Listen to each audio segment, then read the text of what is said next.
ఇన్ని మాటలు రక్షించాడో మహానుభావుడు. ఎంతమంది రాక్షసుల్ని కురుక్షేత్రం వరకు రాకుండానే నిగ్రహించాడు జరాసంధాదులను. లేకపోతే ఎంత ప్రమాదం జరిగి ఉండేది.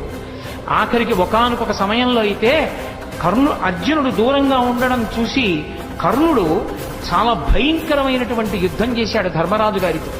ధర్మరాజు గారు ఆ యుద్ధంలో తట్టుకోలేకపోయాడు. తట్టుకోలేక కర్ణుడి చేతిలో విశేషంగా దెబ్బలు తిని ఇంటికి వచ్చాడు. అర్జునుడు తిరిగి వచ్చాడు. మా అన్నగారు ఇవాళ యుద్ధంలో ఇన్ని దెబ్బలు తిన్నారట అని బాధపడి ధర్మరాజును చూడ్డానికి వెళ్ళాడు.